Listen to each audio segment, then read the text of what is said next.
Testosterone is a hormone, whether it's a male or female, it doesn't make any difference. It does the same thing in both. A human being with low testosterone is going to be, basically their confidence level is going to be low. Depending on the degree of the deficiency, it's going to be the degree of the result. If a person is low in testosterone, male or female, you're going to see them, they're going to be unsure of themselves. They'll have a hard time making a decision with things. They'll kick the can around a little bit. They just, instead of thinking about doing something today, they'll put it off until tomorrow.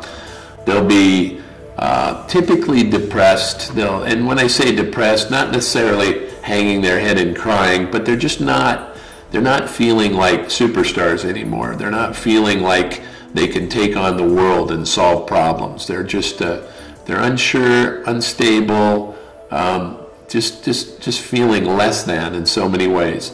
You restore that testosterone level back in a male or a female, and you watch them gain this confidence that's amazing.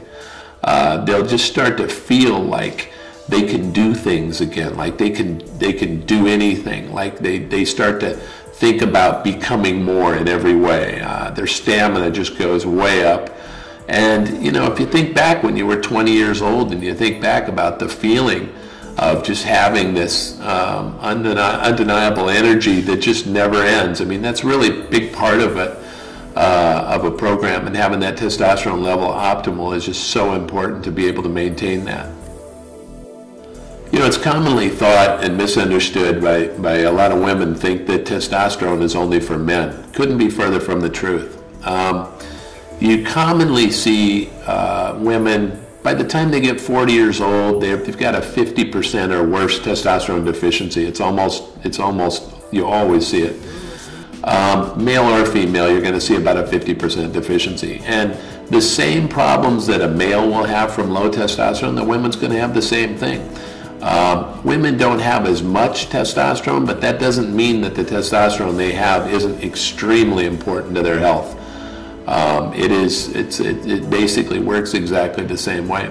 The confidence in the female will be low, the metabolism will be low, the body composition will be poor. It just makes a huge difference for women or for men, whether they have those levels in an optimal range or not. Treating testosterone deficiencies, there's a lot of different ways to treat testosterone deficiencies. I believe that, that there are methods that are used that work much better than others. For females, since they take very small amounts of testosterone, typically it's used in a transdermal base. In other words, it's applied to the skin, and it's a very small amount, and it's used daily. With males, generally speaking, I mean, there are transdermal applications available for men. There's injectable applications for men. I feel very strongly about some particular methods that I believe are much better, and the injectable form is in fact superior in my opinion in many ways. We have developed a way of treating injectables here that I think is far superior to what's been available in the past. I just do think that it works much better than most transdermals. There's less head hair loss, and you just maintain a better level of health, I believe. Testosterone declines as we age, basically because each day that you live past the age of 25, you're losing more and more cells. Those cells are dying every day. Your glands that produce hormones are just not capable as producing as much. So year after year, as you go along, you have less and less cells to produce those various hormones, okay? So you end up with this situation, usually by age 25 is about when the decline starts. By age 35, you're already noticing a pretty significant drop in the levels. In young men, you'll see testosterone levels, for example. I've seen as high as 1,250 in a 22-year-old male. I've seen as low as 217 in a 22-year-old male. So the reference range, you can see two pretty big swings there. I've seen in 40-year-old males, probably the reference range in a 40-year-old, you don't usually see much more than a 600 in a 40-year-old, and you typically see something more in the range of 450, 500, but you do see them as low in the 200s as well. Moves around a little bit depending on lifestyle and how physical a person is. If you take a 20-year-old and you get them laying around on the couch a lot, watching TV, basically they're not going to make much for hormones. The body just slows down.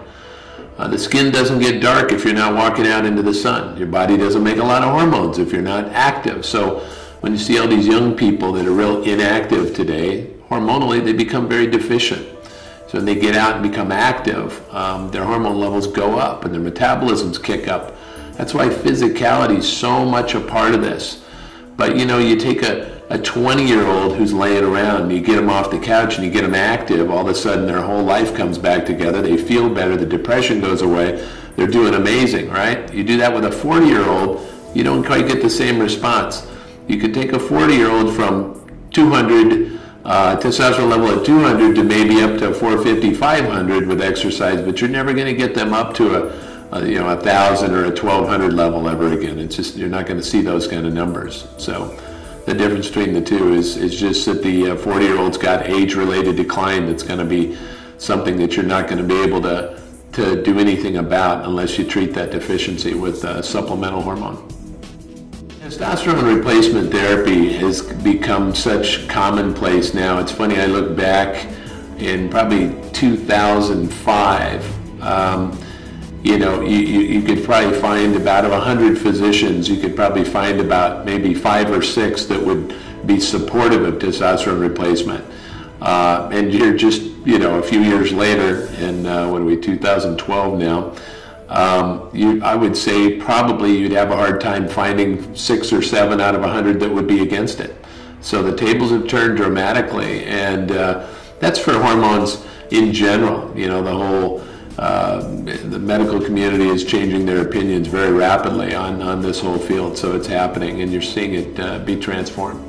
Changing your testosterone level will in fact impact so many other hormones. It's just one of many, but it's definitely, all these hormones are interrelated. So if you change one, it definitely affects the others. So as far as, there's just a lot to know about balancing and how one change affects another. So if you change your estrogen, it will change your testosterone, it will change your thyroid. If you change your testosterone, it will change your estrogen, it will change your thyroid. So they're all interrelated and they all work synergistically. You just got to understand how they all function together, and you got to understand the balancing part.